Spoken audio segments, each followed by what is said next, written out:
بسم اللہ الرحمن الرحیم وبہ نستعین السلام علیکم ورحمۃ اللہ وبرکاتہ۔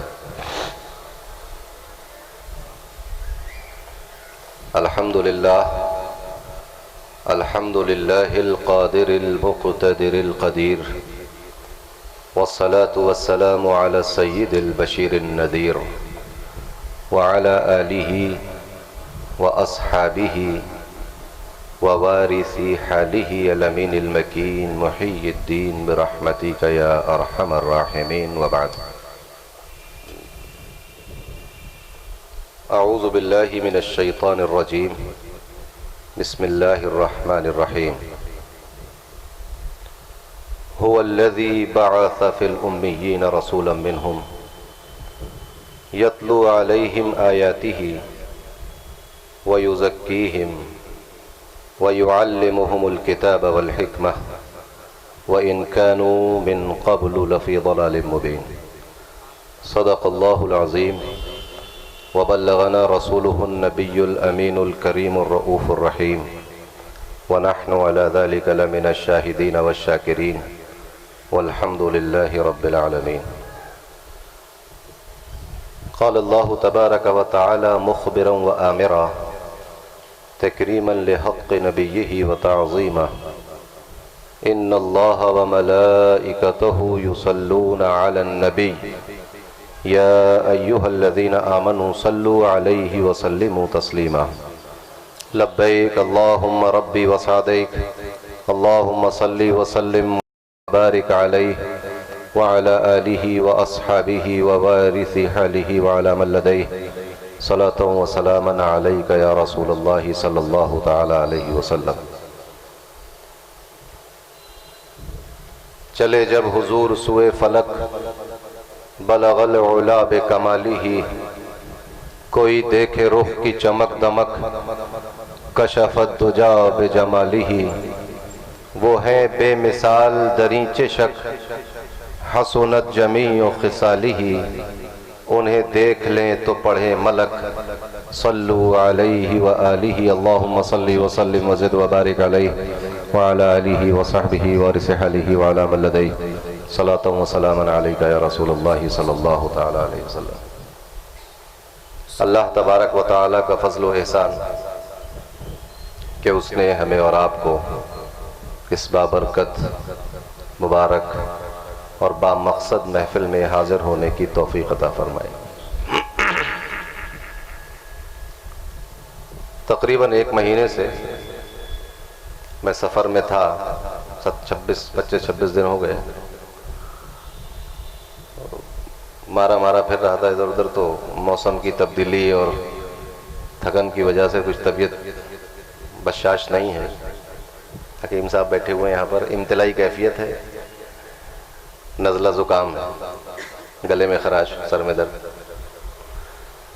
تو میں ابھی عصر اور مغرب کے درمیان بدایوں پہنچا، بہت حالت طبیعت گر رہی تھی۔ مغرب کی نماز کے لیے باہر مسجد میں گیا اور اس کے بعد پھر گھر میں آ گیا اور گھر میں عشاء کی نماز ادا کری، باہر نہیں جا سکا، لیٹ گیا تھا۔ مگر پھر وہ میاں نے بتایا کہ 8:30 بجے جلسہ ہے، اب وہ ٹائم مجھ سے گزر نہیں پا رہا تھا، 8 سے 8:30 کے درمیان کا۔ اور پھر اللہ تبارک و تعالیٰ کا فضل ہوا کہ میں نے کہا کہ میں نیت کر لی کہ میں چلوں، اور آپ لوگوں کی محبت مجھے یہاں کھینچ لائی، بالخصوص اراکین جلسہ، اور ان میں بھی بالخصوص ہمارے برادر طریقت فروغ بھائی اور ان کے تمام ساتھی۔ تو حاضر ہو گیا ہوں۔ ہو سکتا ہے کہ جو توقع لے کر آپ آئے ہوں اس طرح کی ضیافت نہ ہو سکے، مگر میں پوری کوشش کروں گا انشاءاللہ کہ کچھ عرض و معروض کا سلسلہ دراز کیا جائے۔ ماہر القادری ایک بہت بڑے محقق گزرے ہیں، انہوں نے ایک سلام لکھا ہے، بہت مشہور زمانہ سلام ہے، آپ سب لوگوں نے سنا ہوگا۔ سلام اس پر کہ جس کے گھر میں چاندی تھی نہ سونا تھا، سلام اس پر کہ ٹوٹا بوریا جس کا بچھونا تھا، سلام اس پر کہ جس سے گالیاں سن کر دعائیں دیں، سلام اس پر کہ جس نے خون کے پیاسوں کو قبائیں دیں، سلام اس پر کہ جس نے گالیاں سن کر دعائیں دیں۔ اب یقین سے بتائیے گا کہ یہ میں کوئی اعتراض نہیں کر رہا ہوں، اس کائنات کی سب سے عظیم ہستی پر سلام بھیجنا، یہ کہہ کر کہ اس کے گھر میں نہ چاندی تھی، ہائے ہائے ان پر سلام ہو، نہ سونا تھا، گالیاں کھا کر دعائیں دے رہے تھے، ٹوٹے بوریے پہ سو رہے تھے، سلام ہو ان پر۔ یہ ایک حقیقت ہے کہ وہ آپ نے ایسی ہی زندگی گزاری ہے، مگر یہ کوئی آپ کی مجبوری یا آپ پر تھوپی ہوئی زندگی نہیں تھی۔ تاریخ گواہ ہے، روایتیں گواہ ہے، اللہ تبارک و تعالیٰ نے دنیا کے خزانوں کی چابیاں ان کو دیں، خود فرما رہے ہیں انما انا قاسم، میں ہی تقسیم کرنے والا ہوں۔ کبھی طائف کے وادیوں میں فرشتہ آ کر کھڑا ہو جاتا ہے پہاڑوں کا، کبھی جبل احد کے پاس فرشتہ آ کر کھڑا ہو جاتا ہے اور کہتا ہے کہ اللہ نے حکم دیا ہے کہ اس پہاڑ کو سونے کا بنا دو۔ اسی قرآن سے ہمیں سمجھ میں آتا ہے کہ آسمان سے پرانی امتوں کے لیے کھانے اترے، دسترخوان اترا، سورہ مائدہ میں پوری تفصیل ہے۔ تو نبی کریم صلی اللہ علیہ وسلم جو افضل الخلائق ہیں، سید المرسلین ہیں، سید الانبیاء ہیں، ان کے لیے بھی گھر میں کھانا جنت سے اتر سکتا تھا، نہیں تو دنیا کی دولتیں ان کے پاس کیا کمی تھی۔ مگر یہ بھی ایک بے حد ضروری تھا کہ اس کائنات کا سب سے عظیم انسان اس طرح زندگی گزارے جس طرح اس کائنات کے سب سے کمتر لوگ زندگی گزارتے ہیں، کیونکہ مالداری میں اور عیش میں اور دولت کی فراوانی میں تو کوئی بھی زندگی اچھی گزار لیتا ہے، مگر چونکہ وہ ذات گرامی پوری دنیا کے لیے ایک نمونہ بن کر دنیا میں تشریف لائی تھی، تو انہوں نے اپنی امت کو یہ درس دینے کے لیے کہ جب اسرت ہو، تنگی ہو، گھر میں کھانے کو نہ ہو تو کیا کرنا چاہیے، یہ سکھانے کے لیے آپ نے اپنے امت کے غریبوں کی محبت میں آپ نے وہ صعوبتیں برداشت کی، اور گھر میں فاقہ بھی برداشت کیا، اور پھٹے ہوئے کپڑے بھی برداشت کیے، اور چٹائی بھی برداشت کی۔ مگر حقیقت یہ ہے، تو کچھ شعر میرے بھی اسی زمین میں ہو گئے، 2-3 شعر تو 1 سال پہلے ہو گئے تھے، باقی شعر ابھی اس سال مدینہ شریف کی حاضری میں مسجد نبوی میں ہو گئے، سماعت کر لیجئے۔ سلام اس پر کہ جس نے کلمہ طیب پڑھایا ہے، سبحان اللہ۔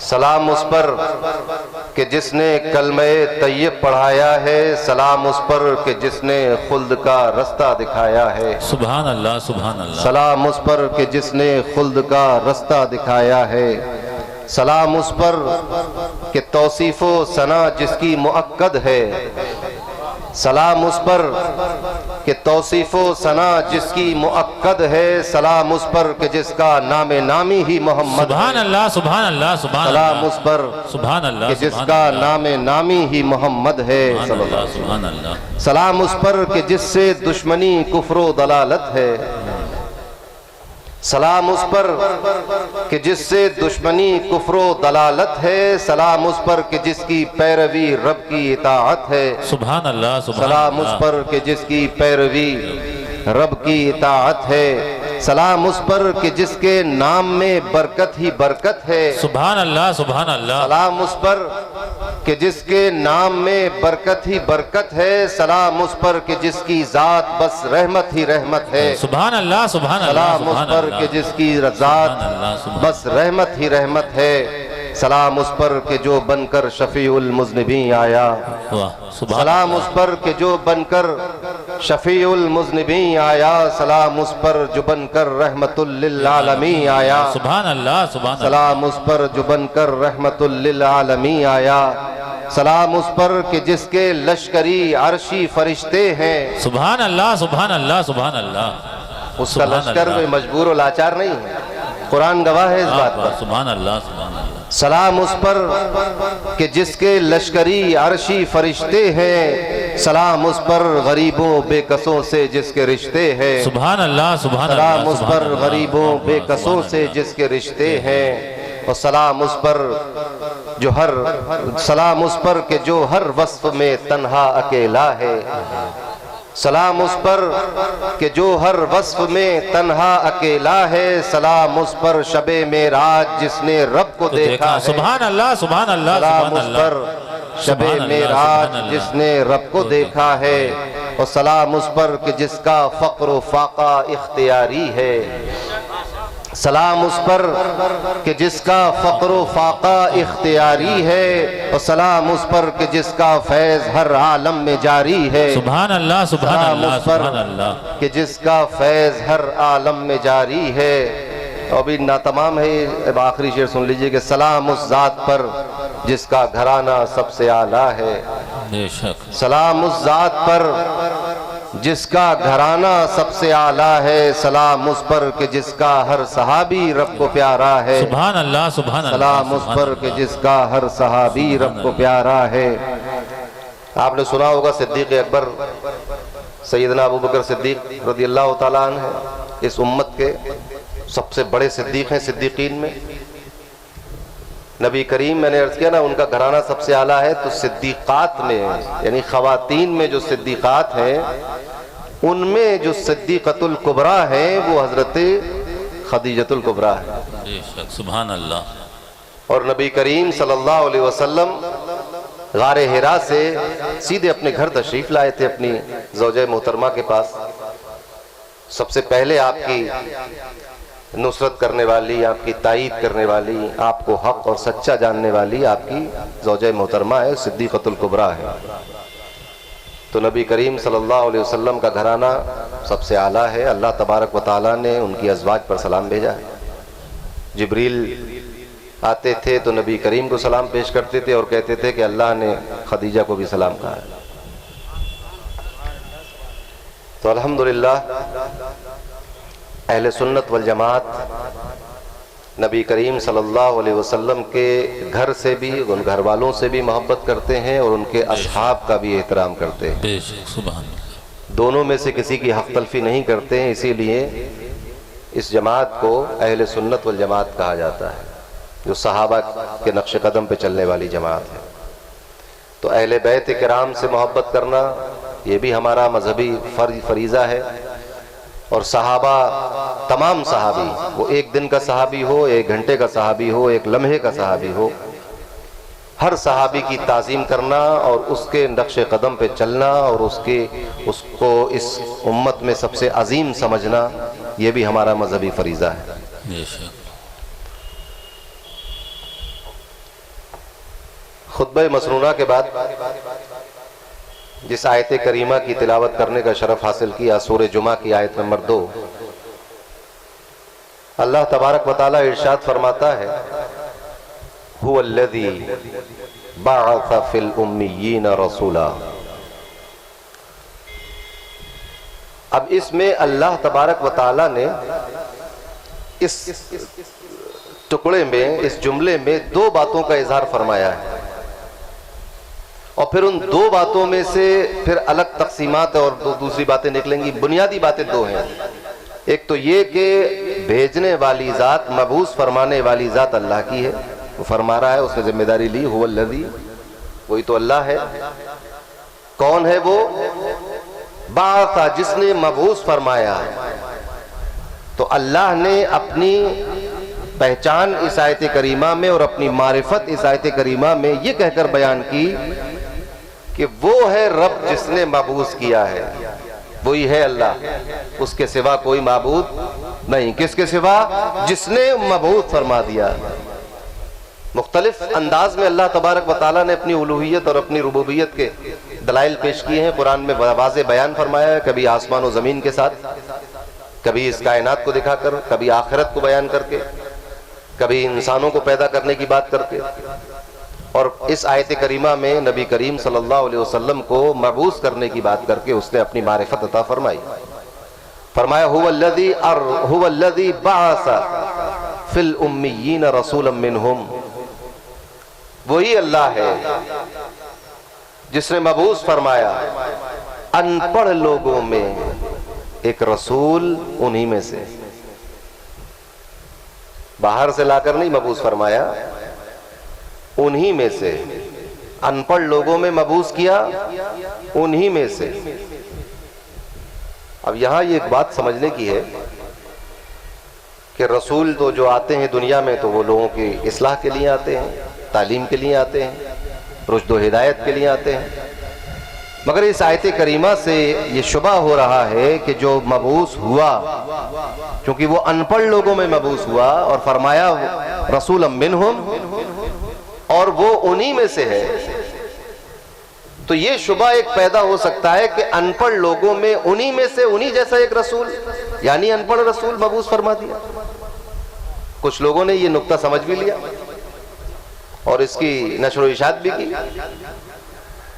کہ اللہ نے فرمایا ہے کہ وہی تو اللہ ہے جس نے ان پڑھ لوگوں میں انہی میں سے ایک ان پڑھ رسول کو امی رسول۔ اچھا، اور طرفہ تماشا یہ کہ ہم رسول اللہ کو امی کہتے بھی ہیں، النبی الامی، الرسول الامی، اور صلاۃ و سلام جب درود شریف پڑھتے تو اس میں بھی کرتے ہیں صلی اللہ علی النبی الامی۔ تو بات تو واضح ہو گئی کہ امی کہتے ہیں، امیین کا یہاں جو پورے تمام مفسرین متحد ہیں اس بات پر کہ امیین کا مطلب ہے ان پڑھ اور بے پڑھے لکھے لوگ۔ ایک بڑی تعداد تھی ان افراد کی جن کے درمیان بھیجا گیا، اور وہ امی تھے، پڑھے لکھے نہیں تھے۔ یہ بات اس لیے کہی جا رہی ہے، حالانکہ مکے میں لوگ بڑے بڑے شاعر تھے، اسی زمانے میں دور جاہلیت گزرا ہے، امرؤ القیس گزرا ہے، نابغہ جادی گزرے ہیں، اور تابت شرن گزرے ہیں بے شمار، یعنی زہیر ابن ابی سلمہ گزرے ہیں، معلقات ہیں، پھر سعالیق ہیں، مجمرات ہیں، بہت سارے لوگ ہیں۔ بڑی شاعری عروج پہ تھی، زبان و بیان نقطہ کمال پہ پہنچا ہوا تھا، اور جب وہ گفتگو کرتے تھے، جب بات کرتے تھے تو ان کی بات جو تھی وہ اپنے آپ کو عرب اور دوسرے کو گونگا یعنی عجم کہا کرتے تھے۔ پھر قرآن کا یہ کہنا کہ فی الامیین بعث فی الامیین رسولا، وہ اللہ کی جس نے ان پڑھ لوگوں میں رسول بھیجا انہی میں سے۔ تو جب ہم غور کریں گے تو ہمیں پتہ چلے گا جو اقوام اس وقت دنیا کی زمین پر موجود تھیں، ان قوموں میں جو عرب قوم تھی یہ بہت پچھڑی ہوئی، بے تہذیب، اس کے پاس کوئی اپنا کلچر نہیں تھا، اس کے پاس اپنی کوئی ثقافت نہیں تھی، اس کے پاس اپنا کوئی قانون نہیں تھا، اس کے پاس اپنا کوئی معاشرتی نظام نہیں تھا۔ اس کے مقابلے میں جو اقوام تھیں، یعنی اس کے مقابلے میں جب رومن امپائر تھا اس کی اپنی ایک ثقافت اور تہذیب تھی، مصر کی ایک ثقافت اور تہذیب تھی، ادھر پرشین امپائر تھا اس کی اپنی ایک ثقافت و تہذیب تھی، وہ باطل ہی صحیح مگر موجود تھا، یونان کا فلسفہ موجود تھا۔ اور ان ساری قوموں میں عرب جزیرہ عرب میں جو قوم رہتی تھی ان کے مقابلے میں یہ بالکل ان پڑھ اور بے پڑھی لکھی تھی، یعنی اس کے پاس نہ تو کوئی آسمانی صحیفہ باقی تھا، نہ اس کے پاس کوئی آسمانی کتاب باقی تھی۔ یہ اپنے آپ کو، ان میں سے جو لوگ شرک نہیں کرتے تھے وہ لوگ کہتے تھے کہ ہم ابراہیم کے ملت ہیں، ابراہیم کے مذہب پر ہیں، حضرت ابراہیم علیہ السلام، مگر نہ تو ان کے پاس حضرت ابراہیم کی کوئی قوانین موجود تھے، نہ کوئی صحیفہ، نہ کتاب، نہ اصول، نہ ضابطے، کچھ نہیں۔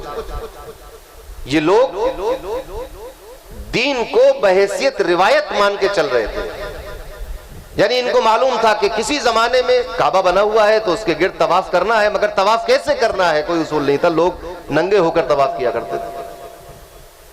تو ایک جہالت پھیلی ہوئی تھی، اور اس دور کو دور جاہلیت کہا بھی جاتا ہے۔ تو جاہلیت کا دور تھا، ان پڑھ لوگ تھے، لکھنا بھی جانتے تھے، شعر بھی کہتے تھے، بولتے بھی بہت اچھا تھے، خطابت بھی بہت اچھی تھی، مگر مجموعی طور پر وہ ایک ان پڑھ اور غیر ثقافتی معاشرہ تھا، جس کو اللہ نے فرمایا فی الامیین رسولا، کہ اس نے ان پڑھ لوگوں میں اپنا رسول بھیجا۔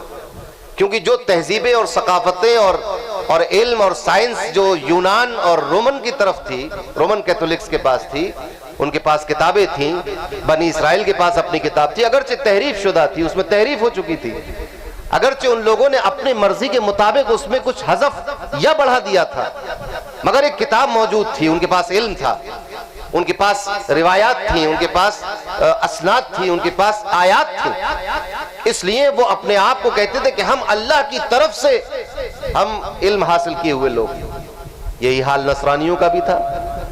اب رہ گئے جو پرشین امپائر کے اس کی طرف کے جو لوگ تھے، اس کے پاس اپنی ایک تہذیب تھی، اپنے معاملات تھے، ان کے پاس عبادت کے اپنے طریقے تھے، وہ جو بھی کرتے تھے شرک کرتے تھے، ان کے اپنے طریقے تھے، ایک پوری مطلب ایک میتھڈولوجی ان کے پاس موجود تھی، ایک طریقہ کار ان کے پاس موجود تھا۔ اس کے مقابلے میں جزیرہ عرب میں رہنے والے یہ لوگ یہ بالکل امی تھے، اور ایسا ہوتا بھی تھا کہ جب کوئی مسئلہ درپیش آ جاتا تھا تو یہ کسی اہل کتاب کو تلاش کرتے تھے کہ اس سے پوچھو کہ مسئلہ کیا ہے، بات کیسے بنے گی آگے۔ کچھ اہل کتاب مکہ اور مکہ کے اطراف میں رہتے تھے، ورنہ پھر یہ جب قافلے یمن کی طرف جاتے تھے، یروشلم کی طرف جاتے تھے، تو پھر وہاں ان سے ملاقاتیں ہوتی تھیں اور علم حاصل کرتے تھے، یا حبشہ کی طرف جاتے تھے، وہاں سے علم حاصل کر کے لاتے تھے۔ تو یہ لوگ قرآن کی زبان میں جزیرہ عرب کے لوگوں کو امی یعنی ان پڑھ کہا گیا۔ اب ایسے ان پڑھ لوگوں میں اللہ نے اپنے رسول کو مبعوث کیا، فرمایا رسولا منہم، یہ رسول بھی انہی میں سے ہے۔ تو کچھ اہل علم حضرات نے کہا کہ یہ رسول بھی چونکہ امی ہے، قرآن نے کہا کہ ان میں سے ہے، لہٰذا یہ بھی ان پڑھ ہے، کیونکہ یہ امیین میں آیا ہے، ان پڑھوں میں آیا ہے، تو ایک ان پڑھ رسول آیا۔ یہ بات درست نہیں ہے، علمی بنیادوں پر، جذبات میں نہ آئیے اس بات کو لے کر، علمی بنیاد پر یہ بات درست نہیں ہے، کیونکہ اللہ تبارک و تعالیٰ نے اس آیت کے آگے جو اس آیت کو مکمل کیا ہے، اس میں جو اوصاف بیان کیے ہیں وہ کسی ان پڑھ کے نہیں ہو سکتے۔ سبحان اللہ سبحان اللہ سبحان اللہ۔ بات سمجھ رہے میری آپ؟ وہ کسی ان پڑھ اور جاہل کے اور بے پڑھے لکھے کے نہیں ہو سکتے، کیونکہ آپ جب اپنے بچوں کو پڑھانا چاہتے ہیں تو کوئی ایسے ٹیچر کا انتظام کرتے ہیں جو بچوں سے زیادہ پڑھا لکھا ہو، بے شک۔ یا بچوں میں کو پڑھانے کے لیے بچوں ہی جیسا ایک ٹیچر لے آتے ہیں، تو نہیں چلے گی بات۔ ایک NC-LKG کے بچے کو آپ کہیں پڑھانے کے لیے استاد بنا دیں کسی جماعت کو، کسی کلاس کو، تو نہیں بنے گی بات۔ ٹیچر ایک تجربے کار، علم والا، اور اس کو پڑھانا بھی آنا چاہیے، اس کے پاس علم بھی ہونا چاہیے، اور بچوں کے ذہنی کیفیت کو اور ذہنی مقام کو بھی وہ سمجھتا ہو۔ ایسا نہ ہو کہ وہ KG میں آ کر جو ہے وہ شیکسپیئر کے شاعری پڑھانا شروع کر دے۔ اس سے یہ تو سمجھ میں آئے گا کہ ٹیچر بہت قابل ہے، مگر یہ سمجھ میں آئے گا کہ احمق بھی ہے، سنکی ہے، یہ اچھا ٹیچر نہیں۔ پہلے کلاس میں جہاں پر آپ کو 2 دونی 4 سکھانا تھا، وہاں آپ نے الجبرا کے بڑے بڑے گھنشت مسئلے رکھ دی لا کر۔ اس سے پتہ چلا کہ آپ ایک اچھے میتھمیٹیشین ہیں، اچھے ریاضی داں ہیں، مگر آپ اچھے استاد نہیں۔ تو استاذ کے لیے، جس کی اصلاح کے لیے، سمجھانے سکھانے کے لیے، اب آیت کریمہ اس کے آگے جو بیان کر رہی ہے، تو دونوں چیزیں بالکل مختلف ہیں۔ ان پڑھوں میں ایک رسول آیا انہی میں سے، یعنی وہ رسول بھی امی ہے، مگر اگر اس امی رسول کو ان پڑھ سمجھ لیا جائے تو پھر آگے کی آیت جو ہے وہ عبث ہو جائے گی۔ فرمایا رسولا منہم یتلو علیہم آیاتی، یہ رسول جو امی اور ان پڑھ لوگوں میں آیا ہے، یہ ان ان پڑھ لوگوں کو اللہ کی آیتیں تلاوت کر کے سناتا ہے۔ سبحان اللہ سبحان اللہ سبحان اللہ سبحان اللہ سبحان اللہ۔ وَيُزَكِّيهِمْ، اور ان ان پڑھ لوگوں کے دلوں کو بھی صاف کرتا ہے، سبحان تزکیہ نفس کرا دیتا ہے، سبحان اللہ سبحان دلوں کی نفرتوں کو مٹا دیتا ہے، دلوں کے روحانی امراض کو بدل دیتا ہے، شفا دے دیتا ہے، نفرتوں کو محبت سے بدل دیتا ہے، حسد اور کینہ کو شکر اور صبر سے بدل دیتا ہے۔ تو یہ تزکیہ کرتا ہے۔ وَيُزَكِّيهِمْ، فرمائے وَيُعَلِّمُهُمُ الْكِتَابَ وَالْحِكْمَةَ، پھر یہ صرف آیت تلاوت کر کے نہیں چلا جاتا کسی قاری کی طرح، بلکہ آیت پڑھ کر اس کا مطلب بھی بیان کرتا ہے۔ اور مطلب سبحان بھی اللہ کیسا؟ سبحان اللہ۔ مطلب بھی وہ کہ جو آیت پڑھ کر جو مطلب رسول نے بیان کر دیا ہے وہی اللہ کی مراد ہے۔ سبحان اللہ سبحان اللہ سبحان اللہ سبحان اللہ۔ اب یہاں سے آپ ایک دوسرا پہلو نکل رہا ہے۔ آیت آپ نے پڑھی، اب آیت کا جو مطلب میں بیان کر رہا ہوں، مجھے عربی آتی ہے تو میں نے بتا دیا کہ ہوا کا مطلب یہ ہے، الذی کا مطلب یہ ہے، اور بعثا کا مطلب یہ، مگر یہ کہنا کہ جو میں بیان کر رہا ہوں یہی اللہ کی مراد ہے، یہ درست نہیں۔ میں کیسے جان سکتا ہوں کہ اللہ کی مراد کیا ہے؟ میں تو نہیں جان سکتا کہ اللہ کے علم میں کیا بات تھی، کیوں نازل کی یہ آیت کریمہ، اور ان الفاظ سے اللہ کی مراد کیا ہے، اللہ کی منشا کیا ہے، اللہ ان الفاظ کے ذریعے کیا پیغام دینا چاہتا ہے۔ ترجمہ تو ہم ڈکشنری سے، آج کل گوگل پہ آپ ڈالیے ترجمہ ہو جاتا ہے۔ ابھی مجھے کل ہمارے ایک دوست نے بھیجا، ایک صاحب کا، انہیں فیس بک پر انہوں نے کچھ کسی نے ان کو کچھ اوراد و وظائف کی اجازت دی تو انہوں نے اس کو فوٹو اور ایک اوپر ایک ڈیٹیل لکھ کے ڈالی اور اس کا گوگل سے ترجمہ کر دیا انگریزی میں، عربی کا. عجیب و غریب ہو گیا. سن لیجئے آپ تو ذرا آپ کو سمجھ میں آئے گی بات میری کیا کہنا چاہ رہا ہوں میں. تو انہوں نے کہا کہ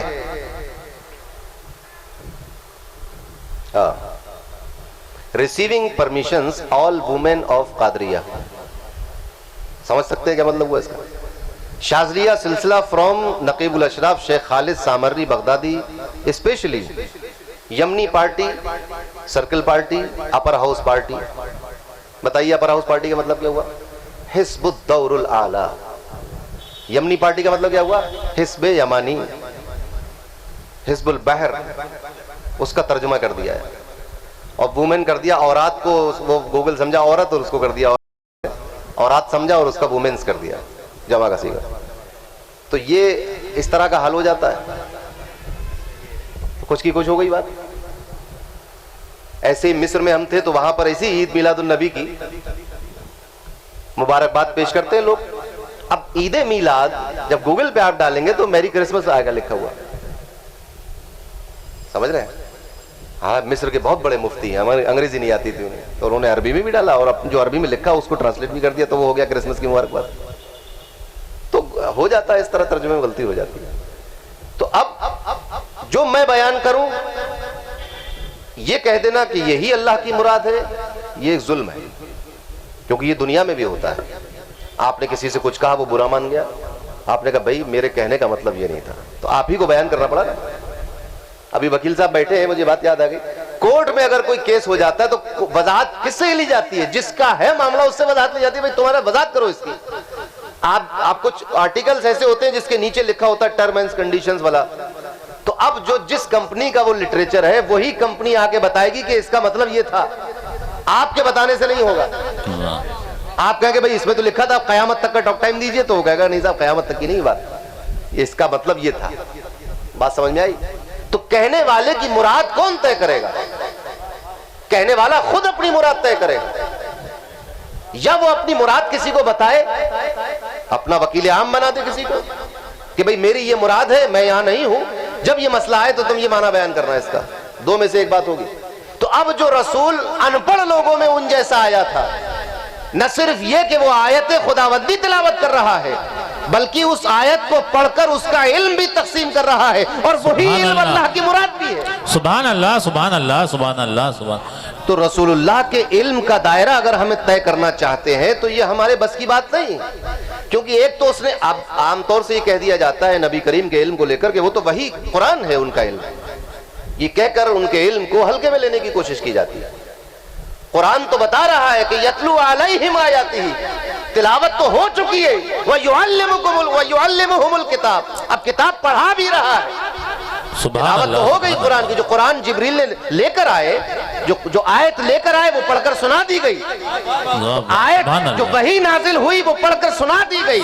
اب اس پڑھی ہوئی وحی کے معنی بیان کرنے کی بات آئی، تو وہ معنی جو بیان کیے جائیں گے، اور آپ اس کو یاد رکھیے کہ قرآن کی وہی تفسیر معتبر ہے جو نبی کریم صلی اللہ علیہ وسلم کے ارشاد گرامی کے مطابق ہو. سبحان اللہ. اس کے علاوہ کی جو تفسیریں ہیں اس کو تفسیر بالرائے کہا جاتا ہے. اور تفسیر بالرائے یعنی اپنی گھوڑے دوڑا دینا، عربی کا اردو ترجمہ کر دینا، یہ تفسیر بالرائے ہے. اور تفسیر بالرائے بھی پھر دو قسم کی ہے. اگر وہ سلف صالحین کے عقیدے کے مطابق ہے، ان کے بیان کردہ مفہوم کے مطابق ہے تو قابل قبول ہے. اور اگر وہ صحابہ تابعین اور ائمہ مجتہدین کے خلاف جا رہی ہے تو پھر وہ غیر مقبول ہے، اس کو مردود کہا جاتا ہے، اس کو قابل قبول وہ تفسیر نہیں ہوتی. سمجھ میں آئی؟ تو اگر ہم کتنے ہی بڑے بلاغی اور لغوی اور قرآن کے اور عربی جاننے والے ہوں اور بغیر نبی کریم یا بغیر ان احادیث اور آثار مبارکہ کے یا صحابہ کے اقوال اور تابعین کے اقوال کے بغیر اگر ہم تفسیر کر رہے ہیں تو یہ ہماری اپنی تفسیر ہوگی، اس کا تعلق اللہ کی مراد سے نہیں ہوگا. تو اب وہ رسول کہ جو اللہ کی آیت بھی تلاوت کرتا ہے پھر اس آیت کے مطلب بھی بیان کرتا ہے. وَيُعَلِّمُهُمُ الْكِتَابِ. کتاب پڑھانے کا مطلب یہ نہیں ہوتا کہ جو کتاب کا ٹیکسٹ ہے وہ پڑھوا دیجیے آپ کلاس میں، اس کو کہتے ہیں ریڈنگ لگوانا. کتاب پڑھانا اسے نہیں کہتے. کتاب پڑھانے کا مطلب یہ ہوتا ہے کہ کتاب میں جو لکھا ہوا ہے اس کی تشریح کی جائے، اس کو بیان کیا جائے، اس میں جو رموز ہے اس کو کھولا جائے، اس کی ترکیب کی جائے، اس کے بارے میں وضاحت سے بتایا جائے، پھر اس کے نتائج بتائے جائیں، پھر اس کا رزلٹ نکال کر بتایا جائے کہ یہ مطلب نکلا اس کا۔ تو اگر کبھی تمہیں امتحان میں لکھنا ہو تو پوری کتاب یاد کرنے کی ضرورت نہیں ہے، بلکہ اپنے الفاظ میں اس کا معنی یہ لکھا جا سکتا ہے۔ تو اب وہ رسول جو ان پڑھ لوگوں میں آیا تھا، اس نے آیت تلاوت کی قرآن کی، پھر اس کو سمجھایا، پڑھایا۔ اب ذرا سوچئے کہ اگر ہم یہ مان لیں کہ وہ آنے والا رسول بھی ان پڑھ تھا تو یہ تو ایک اور عجیب بات ہوگی کہ ان پڑھ رسول پڑھا رہا ہے۔ جو ان پڑھ تھا وہ ان پڑھوں کو پڑھا رہا ہے اور قرآن بتا رہا ہے۔ ان پڑھ کسی کو پڑھا نہیں سکتا۔ ایک بات اور بتا دوں، لوگ کہتے ہیں بھئی اللہ کی قدرت ہے کہ ان پڑھ لوگ پڑھا رہے ہیں، تو اللہ کی قدرت کے بھی کچھ زاویے اور اس کے بھی کچھ اصول ہیں۔ مثلا یہ کہنا کہ اللہ کی قدرت کی شان یہ ہے کہ وہ اگر چاہے تو اس دنیا کو ایک چھوٹی سی شیشی میں بند کر دے، بات بالکل ٹھیک ہے، مگر یہ ہو نہیں سکتا کہ یہ دنیا اتنی ہی بڑی رہے اور شیشی اتنی ہی چھوٹی رہے، اور یہ اتنی بڑی دنیا اس چھوٹی شیشی میں آ جائے۔ یہ محال ہے، یہ تحت قدرت نہیں ہے۔ یہ کہنا کہ یہ بھی اللہ کی قدرت میں آتا ہے، یہ اللہ کی توہین ہے، کیونکہ یہ محال بات ہے کہ اتنی بڑی دنیا چھوٹی شیشی میں کیسے آ جائے گی۔ ہاں، قدرت کاملہ کا حال یہ ہے کہ اس اتنی بڑی دنیا کو وہ اتنا چھوٹا کر سکتا ہے کہ ایک چھوٹی سی شیشی میں آ جائے، یہ قدرت ہے۔ اور اس شیشی کو اتنا بڑا کر دے کہ یہ پوری دنیا اپنے اسی سائز کے ساتھ اس شیشی میں چلی جائے، سبحان اللہ، یہ قدرت میں ہے۔ مگر دنیا اسی حالت پہ رہے جتنی بڑی ہے اور شیشی اتنی ہی آدھے تولے کی، تو یہ دنیا اس میں نہیں جا سکتی، یہ محال ہے، یہ تحت قدرت نہیں ہے۔ اس پہ بھی لوگوں کو غلط فہمی ہو جاتی ہے کہ اللہ کی قدرت میں نہیں آتی بات۔ بھئی یہ اس لائق ہی نہیں ہے بات کہ قدرت کے تحت آئے، یہ ایک محال ہے، اور محال چیزیں تحت قدرت نہیں ہوتی۔ اگر اس کا راستہ کھولا جائے تو نتیجہ یہ نکلے گا کہ شریک باری بھی محال ہے، اللہ کا شریک ہونا کسی کا یہ بھی تو محال ہے نا۔ تو پھر اگر محال تحت قدرت ہوا تو اگر یہ مان لیا کہ یہ محال تحت قدرت ہے تو کل یہ ماننا پڑے گا کہ اللہ تعالیٰ اس پر بھی قدرت رکھتا ہے کہ اپنے ہی جیسا ایک اللہ اور بنا لے۔ تو لیجئے صاحب، گئے تھے توحید ماننے، ہو گئے مشرک۔ تو جو محال چیزیں ہیں، جو امپاسبل ہیں عقلاً، جو محال ہیں وہ تحت قدرت نہیں ہوتی۔ علامہ فضل خیر آبادی نے اس کو اس طرح سمجھایا ہے، میں اکثر یہ بات بیان کرتا ہوں کہ آپ لوگ وضو کرنے پہ قدرت رکھتے ہیں کہ نہیں؟ ابھی ایک ایک لوٹا سب کو پکڑا دیجیے، وضو کر لیں گے، فاروق بھائی فوراً بیٹھ جائیے، اکڑو بیٹھیے، وضو کر دیجیے۔ مگر ایک لوٹے میں شراب بھر کے اگر آپ کو دے دی جائے، شاندار ایک وائن منگائی جائے، وہ 1930 کی ریڈ وائن، اور کہا جائے ذرا وضو کر کے دکھائیے، بہت شاندار خوشبو بھی آ رہی ہے، بدبو نہیں ہے، ہو جائے گا وضو؟ نہیں ہوگا۔ اگر آپ اس سے کلی کر کے ناک میں پانی ڈال کے منہ دھو بھی لیں تب بھی وضو نہیں کہلائے گا، وہ کہلائے گا کیونکہ وہ نجس ہے، اور وضو کے لیے پاک پانی چاہیے۔ ناپاک پانی سے پیشاب ایک لوٹے میں بھر کے اس سے وضو کر لیں گے؟ ابھی تو آپ کہہ رہے تھے وضو کی قدرت ہے، ابھی لوٹا بھر کے دیا تو آپ کہہ رہے ہیں وضو نہیں کر پا رہے آپ۔ تو پتہ یہ چلا کہ وضو کی قدرت تو ہے آپ کو، مگر اس کے لیے پانی چاہیے۔ یہ شراب اور پیشاب یہ نجس چیزیں ہیں، یہ وضو کے لائق نہیں۔ آپ کی قدرت پہ اثر نہیں پڑا اس سے، یہ اس لائق نہیں تھی کہ آپ اس سے وضو کرتے۔ اسی طرح جھوٹ ہے، اسی طرح خودکشی ہے، اسی طرح شادی بیاہ ہے، اسی طرح شریک باری یعنی اللہ اپنے جیسا ایک اللہ بنا لے، یہ ہے، یہ نہیں ہو سکتا، یہ تحت قدرت نہیں ہے۔ جھوٹ بولنا یہ ایسی چیز نہیں ہے جو تحت قدرت آتی ہے، یہ اس کی شان یہ نہیں ہے کہ اللہ کی تحت قدرت آ جاتی ہے۔ ایسے ہی شادی کر لینا اس چیز یہ لائق نہیں ہے کہ اللہ کے تحت قدرت آتی ہے۔ خودکشی کر لینا، بتائیے خودکشی، اب اللہ تعالیٰ قادر ہے ہر چیز پر تو وہ خودکشی کر لے؟ نہیں ہوگا، کیونکہ یہ محال ہے، وہ واجب الوجود ہے، ہمیشہ سے ہمیشہ حی القیوم ہے۔ بے شک بے شک، سمجھ رہے ہیں میری بات؟ تو موت اس پر نہیں ہو سکتی، وہ تو موت کا خالق ہے، بے شک، موت و حیات کا خالق ہے۔ تو اللہ کی قدرت میں کہ ایک جاہل دوسرے جاہلوں کو پڑھا دے، بھئی یہ بات سمجھ میں نہیں۔ ہاں یہ ہو سکتا ہے کہ اللہ کی قدرت سے اس ان پڑھ کو علم مل جائے اور پھر وہ جاہلوں کو پڑھا دے، ہو جائے گی بات۔ ایک گونگا، اللہ کی قدرت ہے کہ گونگا بات کرنے لگے تو گونگا نہیں بات کرنے لگے گا. اللہ کی قدرت یہ ہے کہ اس گونگے کو قوت گویائی دے اور وہ بات کرنے لگے. سبحان اللہ سبحان اللہ سبحان اللہ سبحان اللہ سبحان اللہ. اللہ کی قدرت ہے کہ اندھا دیکھنے لگے تو اندھا نہیں دیکھے گا. اللہ کی قدرت، اللہ کا ارادہ جب ہوگا کہ یہ دیکھے تو اس کی بینائی واپس آئے گی اور پھر یہ واہ دیکھے. واہ واہ سبحان اللہ سبحان اللہ. سمجھ میں آئی بات؟ جیسے پتھر بولا تو اللہ نے اس کو قوت گویائی دی، پھر بولا. مجھے ایک اپنا پرانا شعر یاد آیا کہ زبان بے زباں گویا ہوئی دشمن کی مٹھی میں. زبان بے زباں گویا ہوئی دشمن کی مٹھی میں، حجر نے نطق پایا ابو جہل نے خاموشی پائی. واہ واہ واہ سبحان اللہ. حجر نے نطق پایا ابو جہل نے خاموشی پائی. تو اب وَيُعَلِّمُهُمُ الْكِتَابِ، یہ صرف آیتیں پڑھ نہیں رہا ہے کہ یاد کر لیا کسی کو، جیسے ہم نے یاد کر لی مگر جانتے کچھ نہیں اس آیت کے بارے میں. ایسا نہیں ہے. وَيُعَلِّمُهُمُ الْكِتَابِ، یہ جس کتاب کی آیتیں سنا رہا ہے اس کتاب کو پڑھاتا بھی ہے. والحکمہ، اور عقل مندی اور دانائی کی باتیں بھی بتاتا ہے. اس کو بعض مفسرین نے فرمایا کہ کتاب سے مراد قرآن ہے، حکمت سے مراد حدیث رسول ہے.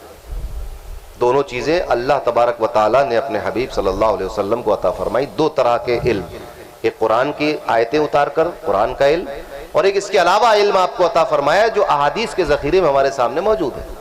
اسی لیے ان احادیث کے ذریعے جب ہم قرآن کی تفسیر کرتے ہیں تو یہ کہتے ہیں کہ یہی ہے اللہ کی مراد، کیونکہ اللہ کی مراد اللہ کا رسول ہی طے کر سکتا ہے جس پر وحی کا رشتہ قائم ہے. جس سے بے شک سبحان اللہ، جس سے اللہ کا وحی کا رشتہ قائم ہے وہی اللہ کی مراد طے کر سکتا ہے.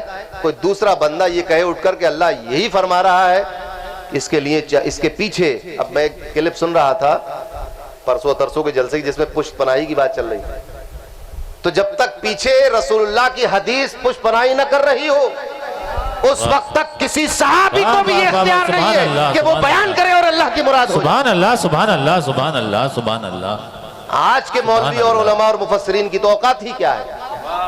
آپ کو معلوم ہے جب کوئی صحابی کوئی ایسا کام کرتا ہے جو عقل میں آنے والا نہ ہو تو یہ ماننا پڑتا ہے کہ اس نے رسول اللہ کو کرتے ہوئے دیکھا ہوگا، ورنہ اس عمل کی کوئی حیثیت واہ واہ سبحان اللہ سبحان اللہ سبحان اللہ. تب جا کے وہ حدیث بنتا ہے. سبحان اللہ. تو صحابی اگر کوئی بات کہہ رہا ہے اس کے پیچھے پشت پناہی چاہیے علم رسول کی. واہ واہ واہ سبحان اللہ. تابعی آپ کو سنا ہوگا، آپ نے تو سنتے رہتے ہوں گے، پڑھتے رہتے ہوں گے، جب نبی کریم صلی اللہ علیہ وسلم نے پردہ فرما لیا اور اسلام تیزی سے پھیلنے لگا صحابہ کے ذریعے تو تابعین بہت ہو گئے، اور اب حدیث سنانے کا بھی شوق سب کو ہو گیا. آج بھی بہت شوق ہے لوگوں کو حدیث سنانے کا، ایک اچھا شوق ہے، وہ بری بات نہیں ہے. مگر صحابہ کے سامنے جب کوئی کہتا تھا قال رسول اللہ صلی اللہ علیہ وسلم تو اس کی طرف سے منہ پھیر لیتے تھے اور کہتے تھے کہ پہلے اس کا نام بتاؤ جس سے تم نے سنا ہے، تم نے تو رسول اللہ کو دیکھا نہیں. عجیب و غریب بات ہے کہ صحابی تابعی سے یہ کہہ رہا ہے کہ رسول کا قول نہ سنانا ہمیں، اگر سناؤ تو اس کا نام بتاؤ جس سے تم نے سنا ہے اور پھر اس کا نام بتاؤ کہ جس نے رسول سے سنا ہے. جب تک یہ سند نہیں بیان کرو گے ہم تمہارا یہ حدیث نہیں سنیں گے. مگر آج ہم لوگ واٹس ایپ پر نیچے بخاری کا لکھ کے بخاری اور بھیج دیتے آگے بات.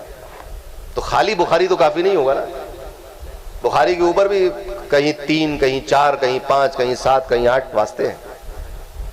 لوگ لکھ دیتے نیچے حدیث.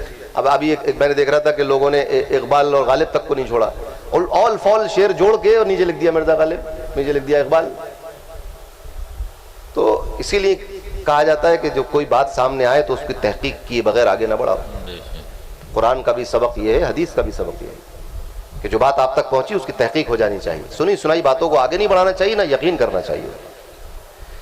تو اب نبی کریم اللہ کے کلام کی تشریح کر رہے ہیں، یعنی اللہ کی مراد بھی بیان کر رہے ہیں. تو ان پڑھ تو نہیں ہو سکتے. ایک ان پڑھ آدمی کا یہ کام نہیں ہے کہ وہ اتنا عظیم کام کرے کہ جو بات اللہ کے علم میں ہے وہ بات آپ بیان کر دیں گے. اس کے لیے تو بہت بڑا علم چاہیے، اور اس علم کے جلوے دکھانے کے لیے ضروری تھا کہ یہ انسان دنیا میں کسی سے نہ پڑھے. واہ واہ واہ واہ واہ سبحان اللہ. یہ بات تو کمال اس وقت بنے گی نا جب مکے والے دیکھ رہے ہیں کہ ان کی پیدائش ہمارے سامنے ہوئی، ان کا بچپنا ہمارے سامنے گزرا، ان کی جوانی ہمارے سامنے گزری، انہوں نے کسی استاد سے پڑھا نہیں، لکھنا نہیں سیکھا، پڑھنا نہیں سیکھا، مگر اس کے باوجود یہ ایسی بات بتاتے ہیں۔ کون سی بات؟ جو اللہ کے علم میں۔ سبحان اللہ سبحان اللہ سبحان اللہ۔ تو پھر ان کے علم، یہ اسی لیے تو قرآن معجزہ ہے۔ اور دوسری بات اور بتاتا چلوں آپ کو، صرف قرآن ہی معجزہ نہیں ہے، نبی کریم کی وہ گفتار جو قرآن کے علاوہ ہے وہ بھی معجزہ ہے۔ سبحان اللہ سبحان اللہ سبحان اللہ۔ ہاں، قرآن کی طرح اس میں چیلنج نہیں ہے، وہ احادیث نمازوں میں نہیں پڑھی جاتی، ان میں چیلنج نہیں ہے کہ اس کی طرح ایک لے کے آؤ، مگر ہے وہ بھی معجزہ، کیونکہ ان میں جو معانی بیان کیے ہیں یہ بھی ایک معجزہ ہی ہے نا، کہ ایک بندہ زمین پہ کھڑا ہو کر یہ کہے کہ اللہ یہ چاہتا ہے، یہ معجزے سے کم ہے کیا؟ کوئی دوسرا آدمی دنیا کا یہ کہہ سکتا ہے؟ کتنا ہی پڑھ لے، کتنی ہی پڑھ لیجئے، بہت بڑی سیٹلائٹ لے کے چلے جائیے اوپر، آپ یہ نہیں کہہ پائیں گے کہ اس لفظ سے اللہ کی مراد یہ ہے۔ اس کے لیے رسول اور نبی کا منصب چاہیے۔ تو فرمایا اللہ نے رسولا منہم یتلو علیہم آیاتہ، وہ ان ان پڑھ لوگوں میں آیا، ہماری آیات تلاوت کی، ان کے دلوں کو صاف کیا، کتاب پڑھائی، کتاب کا علم دیا، حکمت و دانائی کی باتیں بتائیں۔ وَإِن كَانُوا، اور یہ جو امیین ہیں جن کے درمیان وہ رسول آیا، وہ رسول مبعوث ہوا، من قبل لفی ضلال مبین، یہ اس امی رسول کے آنے سے پہلے کھلی ہوئی گمراہی میں تھے۔ جن کے درمیان رسول آیا، جن کے درمیان رسول کو مبعوث کیا، وہ لوگ رسول کے مبعوث ہونے سے پہلے من قبل لفی ضلال مبین، ایک کھلی ہوئی گمراہی میں، اندھیرے میں تھے۔ بات سمجھ میں آئی کہ گمراہیاں، اندھیرے رسول اللہ کی آمد سے پہلے کی باتیں ہیں۔ یہ سب یہ بدعت، یہ گمراہی، یہ جہالت، یہ برائیاں، وَإِن كَانُوا مِن قَبْلُ، قرآن کہہ رہا ہے، میں تھوڑی کہہ رہا ہوں یہ بات، یہ تو اس مبعوث ہونے والے کی بعثت سے پہلے یہ حال رہا ہوگا اس کی قوم کا، جس کو قرآن نے بتایا من قبل لفی ضلال مبین۔ بے شک یہ لوگ پہلے گمراہی میں تھے، مگر اب ایک رسول کو مبعوث کر دیا ہے۔ کون سا رسول؟ جو ان کو علم دیتا ہے، کتاب پڑھاتا ہے، قرآن پڑھاتا ہے، تلاوت کرتا ہے، تزکیے کرتا ہے، حکمت کی بات بتاتا ہے۔ اب وہ رسول آ چکا۔ اب اس آیت کریمہ سے آج 1500 سال کے بعد ہماری زندگی سے کیا تعلق ہے اس آیت کریمہ کا؟ تو مکے میں امی تھے، آج تو کوئی امی ہے نہیں یہاں پر، بہت پڑھے لکھے لوگ ہیں، لوگ بیرسٹر ہیں، لوگ I S P C S ہیں، لوگ ایم بی بی ایس اور ایم ایس ہیں، ایم ڈی ہیں، ہر فیلڈ میں خوب پڑھے لکھے لوگ ہیں۔ تو اب یا تو وہ رسول ہمارے درمیان نہیں آیا، کیونکہ قرآن نے تو کہا کہ وہ امی لوگوں میں آیا ہے۔ ہم تو امی ہیں نہیں یہاں پر، یہ معاشرہ ہندوستانی قوم امی ہے کیا؟ جبکہ قرآن کہہ رہا ہے کہ یہ قیامت تک ہر کسی کے لیے آیا ہے۔ یہ جو رسول مبعوث ہوا یہ قیامت تک کافۃً للناس، ہر انسان کے لیے آیا ہے۔ اب اس آیت کریمہ کا ہمارے ساتھ جو تعلق ہے وہ یہ ہے کہ اللہ نے ان پڑھ لوگوں میں ایک رسول بھیجا، یعنی جو لوگ اللہ کے قانون سے بے بہرہ تھے، اللہ کے دین سے غافل تھے، اللہ کی مرضی کو نہیں جانتے تھے، ان میں ایک رسول بھیج دیا، ایسا رسول جو تلاوت کر رہا ہے، جو تزکیہ کر رہا ہے، کتاب پڑھا رہا ہے، حکمت کی بات بتا رہا ہے۔ اور یقیناً یہ کام کرنے، جب تک یہ کام نبی کریم نے کیا نہیں تھا، یہ لوگ ایک کھلی ہوئی گمراہی میں تھے۔ اب رسول کریم صلی اللہ علیہ وسلم، اچھا دوسری جگہ قرآن میں ایک اور جگہ ارشاد فرمایا، تو اب یہ تو بات واضح ہو گئی کہ نبی کریم کا جو